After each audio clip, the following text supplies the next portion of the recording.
I want to talk to you about the meaning of Christmas, but, I also want to talk about some of my favorite things.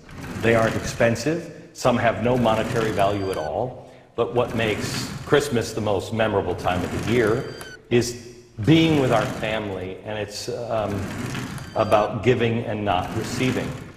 But today it is really about receiving too, things that I think can change the holiday tradition. Little things like, survival bags. Who doesn't? This is why it's red. It's a Christmas survival bag. Ho, ho, ho, everybody, we're all going to die. Uh-oh. I just said it. But you have, my wife and I, we decided to get, we decided that we've been blessed, and we decided to get our family food storage this year because we could afford it. And we know, because every single one of our relatives said, well, we know things go to hell, we know where we're going. I'm like, where are you going? Because you're not coming to my house. It makes for a really crap, I know that, anybody in the family is going to open it up and they're going to go, oh, food storage, great. But it is probably the best gift that you can give anybody this year. If you're a grandparent, give your kids and grandkids food storage. Give them things that, with inflation coming, things that they're going to need, and the family wouldn't have to worry about it, or just a backpack of survival stuff, and you're going to be the geek in the family.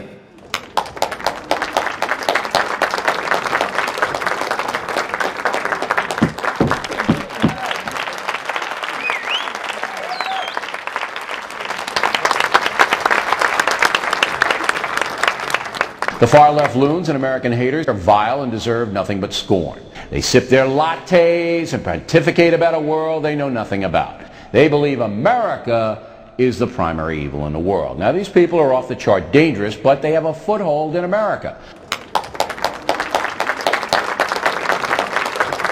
Far-left loon, far-left loon, far-left loon, far-left loon, far-left loon, far-left loon, far-left loon, far-left loon. You're unhinged, man! And it was all these socialists and radicals and everything else. Radicals, communist radicals, got into the government, and they were all in the government. Nobody has reported, nobody, Bill. Fox is the closest thing. There are so many radicals and communists that are on record. There's Trumpka that is talking about this kind of stuff. There are all of these radicals talking about it, and no one will cover it. I don't see a big difference now and 30 years ago. They've always been communist. What people most are concerned about is a double-dip recession. That, the economy is going to slide back and the 9.8 unemployment is going to be 12.8. Do you see that happening? Yes. Here's what I think is going to come. I think you're going to see more struggle right at the poverty line. You're going to start seeing creep into the average home of the people who are struggling, hardworking people, because food prices are going to increase. Yeah. Worst part is I think you have about 10% of this nation that's ready to fight.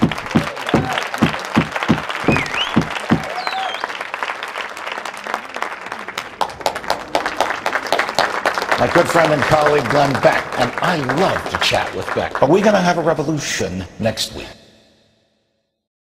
We have to have a revolution, but a revolution in thought, a revolution of ideas. Witnessing today in America is the slow disintegration of the pillars of freedom. Can anyone seriously claim that Congress follows the Constitution? Is there any among us who thinks that the government would not hesitate for a moment to take our lives, our liberty, and our property without due process if it hated or feared us? The government owns the property, tells you what part is yours, puts you to work for it, and decides what you earn. And this is no joke and no exaggeration. And think about this. After socialist governments take your money, they take your freedom. And no socialist government in history has ever respected the rights of its opponents. Just last week, a mere 15 minutes from where I am now, a federal judge told the federal government it could not introduce evidence in a criminal trial that had been obtained under torture. Such an issue was unthinkable in an American courtroom 10 years ago. The people who have brought us this misery must be removed from office. One controversial pro-gun argument is that the public needs guns not just to hunt or fend off ordinary criminals, but in part to deter rights violations by the government when it is taken over by tyrants.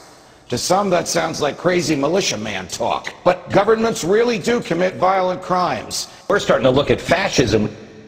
This is Joseph Stalin without the bloodshed. The beginning of change or the end of capitalism. Bringing them home or giving up the fight. Path to freedom or gateway for terrorism. You decide. As America faces tough questions, only one network delivers fair, balanced, and accurate reporting, so you can make a choice. Fox News Channel. We report, you decide.